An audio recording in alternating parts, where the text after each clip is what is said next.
Hi everyone. Happy second week of school. Hopefully you had a good Monday. Hopefully you had a wonderful weekend. This is going to be a really short video. This is just about updating some things that we found out from last week, a few reminders, and then the lesson for today is going to be reading an article and answering some questions and doing some analysis on it. So I don't really have a slideshow, and the warm-up will be written inside of the weekly work form. So hopefully you're, like I said, hopefully you're doing well. Sorry, I was just looking down my little list here.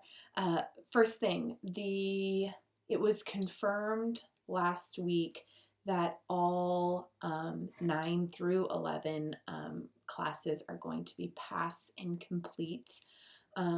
So what that means is that you have to receive a passing grade on your in your classes in order to get the credit. So a passing grade is the 60% or above. On your transcript, it'll just say pass on there. It won't give any sort of a percentage of a grade.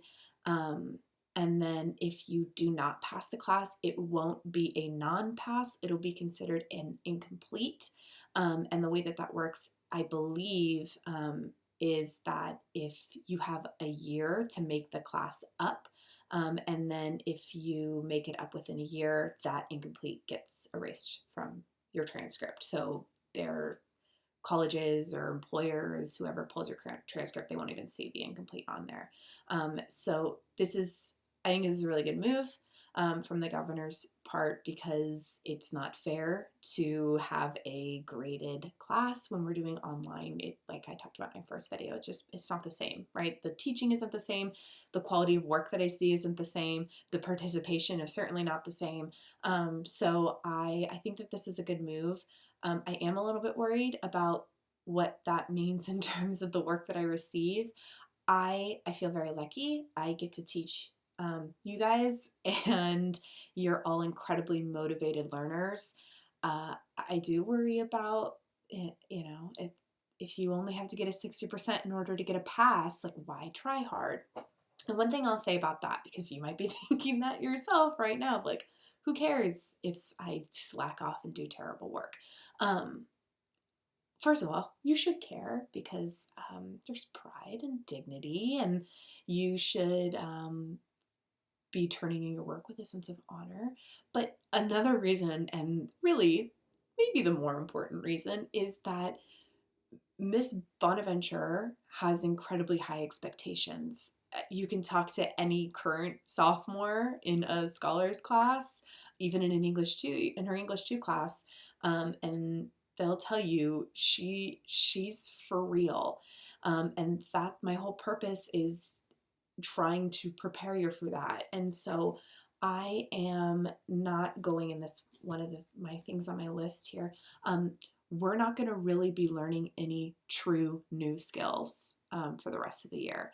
What I'm going to do is I'm going to really work on reinforcing the most important skills that I think you need to carry into next year.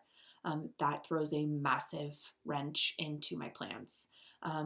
And so I'm working with Miss Bonaventure to try to get a real solid list of, like, what are the things that she believes that you need to walk out for her English 2 and scholars classes. And that's really what we're going to be reinforcing for the rest of the year. Again, I don't think it's fair to attempt to teach you a new skill and expect you to walk away having learned it thoroughly. It's just not the same doing this online, and the teaching's not the same either. The last thing that I want to talk about before I wrap this up is gradebook. You're not going to see a whole lot of things go into gradebook at a quick pace. Gradebook is changing. The way that the grades are being recorded is changing. The grades are really going to stay in Google Classroom for now until we figure out how it's going to work in Gradebook. So Mr. Fisher sent out an email to all the staff today to completely hold off putting anything in a grade book right now. So don't be alarmed if you don't see your grade. Again, this is a pass, no pass. I do have full faith that everybody in this class is going to pass, but don't be alarmed if you don't see the things going into gradebook that are up on Google Classroom. All your grades are getting recorded in Google Classroom, and then when I get the green light from Clarissa, our registrar, and Mr. Fisher, then I'll be putting that stuff in gradebook in some capacity. Again, we don't know what that's going to look like. All right, so that's all I have. Your assignment for today is this really wonderful article about Oregon establishing mental health days for students in an attempt to curb mental health issues and curb suicide rates. So kind of linking into this whole idea of mental health, which is what we've been working on. So I hope you have a wonderful Tuesday. If you need anything from me, I've had a lot of people reach out and talk to me, which is great. Please keep doing that. If you need to see me face to face, I would love to do an individual Google Meet with you. Just email me, text me, send me a comment on Google Classroom, and I will be there. All right. I think that's all I have. All right, guys, have a lovely day, and I will see you for a more traditional, right? This is my third video, but a video more like last week's video. I'll have that up for you guys on Thursday. All right, have a great day. Bye.